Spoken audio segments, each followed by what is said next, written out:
if we choose another leader for the Philippines, then piliin nyo yung tao na kung saan nyo nakikita yung nakita nyo sa tatay ko. Ako si Sara Duterte. Tatakbo bilang Pangulo ng Pilipinas. Ako po, si Edgar Mejorada, taga Bohol, at isang OFW dito sa bansang Spain. Susuportahan ko po si VP Sara sa pagdating ho ng 2028 election sa kanyang kandidatura sa pagka-presidente sa Pilipinas. Okay, reaction tayo dito sa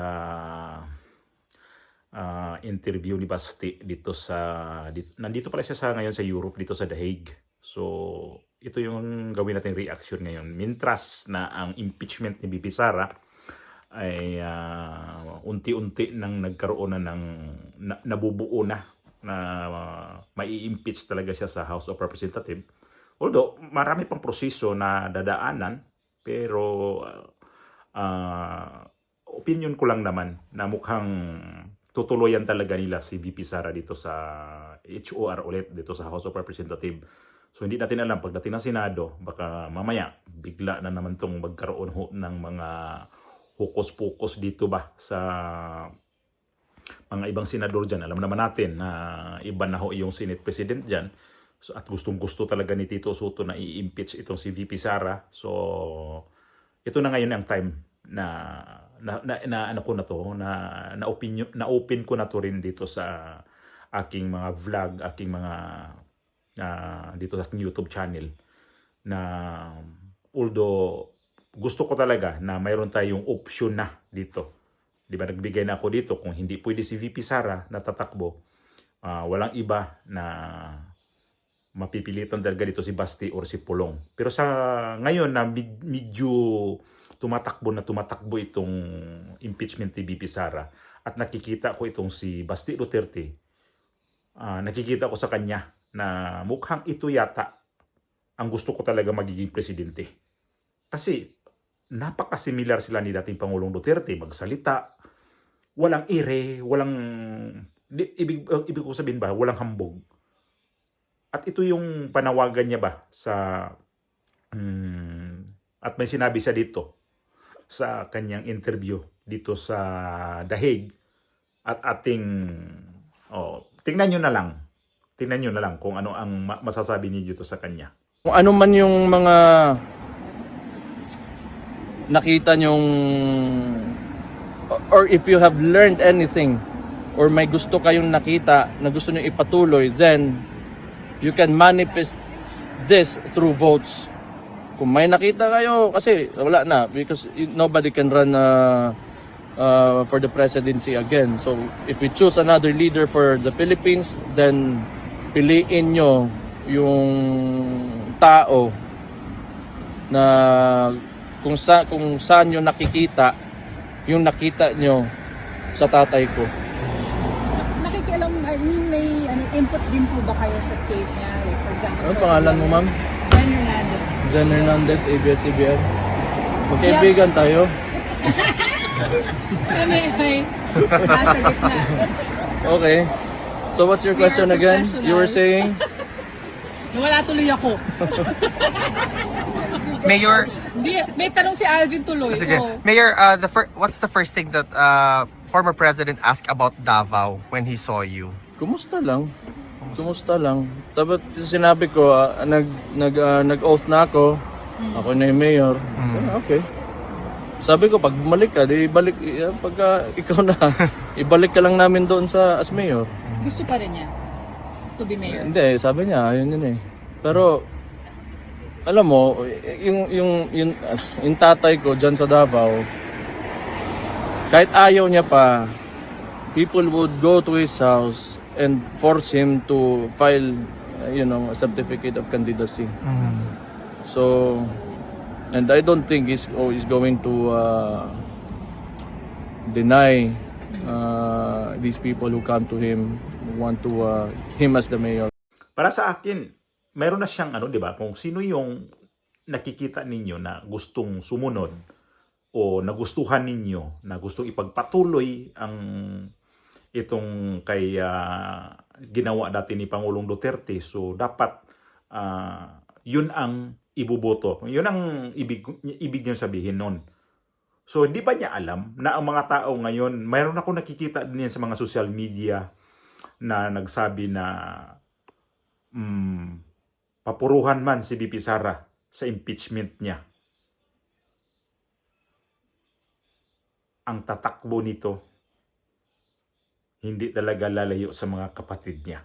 Although siguro, naano na to nila, naaninag na ba? O napansin siguro sa mga ibang mga social media na mayroon nagko-comment na dito na gusto talaga na mga Duterte ang mamono itong 2028 at hindi lang natin alam kung konkreto kung sino sa kanila. Kasi frontal na ngayon si VP Sara kasi nag-declare na tatakbo pagka presidente itong 2028. So, ito yung nakikita ko rin na sabi ko, ang hirap no na si VP Sara, ito talagang gusto talaga sa mga ibang sa 54 na mga congressman dyan na ituloy talaga ang impeachment niya. Kasi alam naman natin talaga na ano talaga to siya dito. Tutuloyan talaga siya. Although may ibang mga hindi majority pa din ang 54 kasi although hindi lahat ang pumirma doon na ituloy ang impeachment, pero yung 54 yun na talagang itutuloy talaga nila ang impeachment. So sabagay may mga ano pa yan may mga hearing pa yan sasagutin ni abogado ni VP Sara ang mga akusasyon sa kanyang impeachment. At alam naman natin ang mga akusasyon sa kanya, yun nung pinapakita kanya, yung mga salin niya, yung pagsabi niya na kay Bongbong Marcos, Lisa Marcos, kay Martin Romualdez, at ano pa ba yun, yung mga piatos-piatos na yan. Palagay ko, mahaba-habang discussion ho ito dito sa depensa ho ni VP Sara. Pero alam naman natin kasi na itong House of Representatives talaga hawak ho ng administrasyon ngayon. So di talaga sila papayag dito na hindi talaga nila mapurnada itong si VP Sara. Lalo na nag-declare siya ng tatakbo nga pagka presidente. So although para sa akin mas maganda rin to na talagang magzagzagan sa mga ebidensya na sa katinood, gaano katotoo ang mga ebidensya, gaano katotoo ang mga paratang. So maganda rin to para sa akin. Kaya lang, alam naman natin na bigla to nilang i-twist nila, talagang itaob nila si VP Sara. So ito na yung pagkakataon natin na mag-isip na tayo na kahit sino dito sa tatlong Duterte, VP Sara, Pulong, at saka si Basti, suportahan natin yan. Kung sino talaga sa dalawa, yung matitira, kung di talaga pwede si VP Sara. So, palagay ko, aabot din tong impeachment ni VP Sara sa Korte Suprema ulit. Kasi mayroon akong nakita na mukhang mayroon na namang i-question dito. So, nagkamali lang kasi talaga dito sa kay VP Sara. Kasi may ang talas ng utak At isa pa natin na dito, ang nakikita ko dito, itong si Basti Duterte na magsalita ba na parang yung espiritu ni Tatay Digong, na buhay pa naman si Tatay Digong, nasa kanya na. Sabi ko, itong si Basti Duterte, nakikita ko dito talaga na maano talaga siya. Mayroon talaga siyang future talaga na magiging leader natin. Para sa akin, kung si Pulong o si Basti Duterte ang halimbawa pagpilian sa mga tao, kay Basti ako. Naman kung sino, pero mas matimbang sa akin si Basti. Sa totoo lang mas matimbang sa akin si Basti na magiging kandidato pagka-presidente.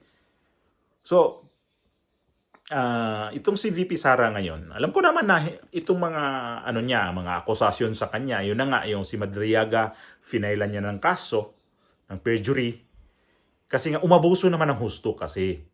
At nakita ko nga diyan may isang dating journalist na nagsabi na sa lahat daw kritiko ni VP Sara, bakit si Madriaga ang kanyang finailan ng kaso ng perjury. Kasi nga daw, takot na takot si VP Sara dito sa kay Madriaga.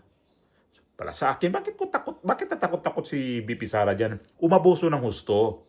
Kasi nga daw, i-compare kay Trillanes, ito si Trillanes, isa rin to sa mga kritiko ni VP Sara, pati kay Tatay Digong, hindi daw, parang hindi pinapansin ni VP Sara. So ito kasi si Madriaga kasi ginamit kasi ng husto talaga to dito. Para lang talaga sabihin na ang kanyang mga sinasabi ay totoo. So, ito na ngayon, para maputol yung mga kademunyuhan mo, para mambintang ka dito sa Vice President, tama lang din talaga na pailan ka ng kaso ni VP Sara. So, at least man lang, hindi to siya magtuloy-tuloy na gagawa ng mga kasinungalingan kasi mahirap na eh. At least man lang may kaso na siya dito, mag-alangan na siya. May kaso ako eh. Mag-isip yan eh, may kaso ako eh. Ngayon, medyo ang ebidensya dito na hawak sa abogado ni VP Sara, medyo may paglalagyan itong si Madriaga. Ewan ko lang kung sino rin ang may hawak nito ni Madriaga talaga. Alam naman natin, kapag politika talaga, ito si Madriaga nagsabi na ano siya, dating tauhan ni VP Sara. So paano yan?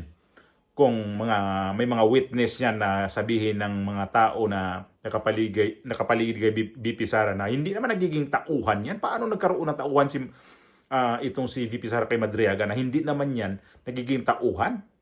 So lilitaw din yan kung sino yung nag-utos sa kanya. Ay, meron malaking tao yan nag-ano sa kanya, sa likuran niya. So ito na ngayon.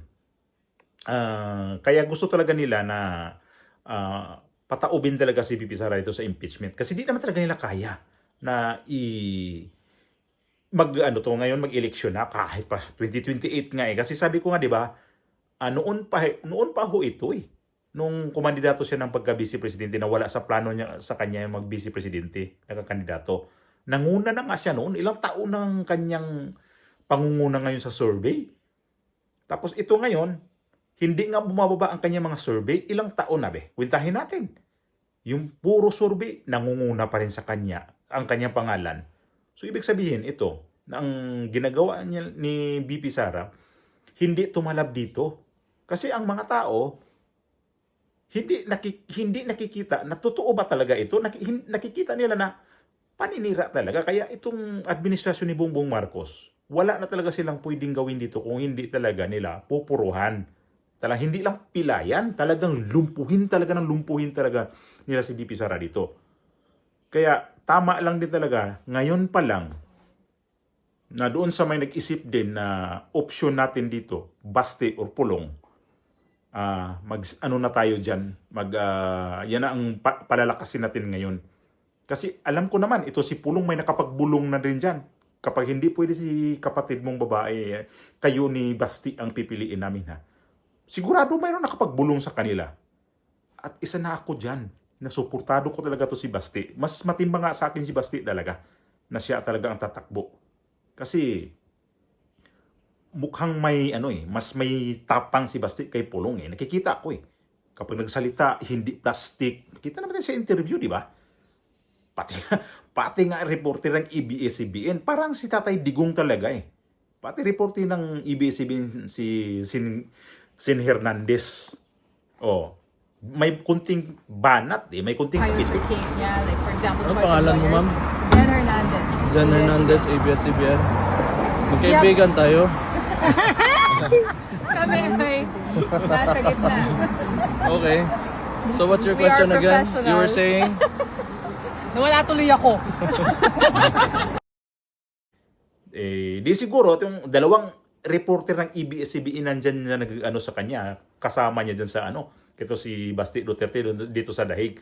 na naglalakad. Dalawang reporter niyan, yung si Ana Domingo at saka itong si Zin Garcia, si Zin Hernandez. Bakit kay Zin Garcia? Kasi naano ko yung artista kasi. Si Zin Hernandez. Yun ho yung nagiging ano nito, ang kasabay niya sa mga media na nandito dito sa ano ngayon sa Europe. Mga ano ba, mga local network sa Pilipinas. So, ang nakikita ko dito ngayon na pwede talagang pamalit kay VP Sara, si Basti. Kung hindi din si Basti, kung okay lang din sa kanya na yung kapatid niya na ang si Pulong, okay rin ako dun.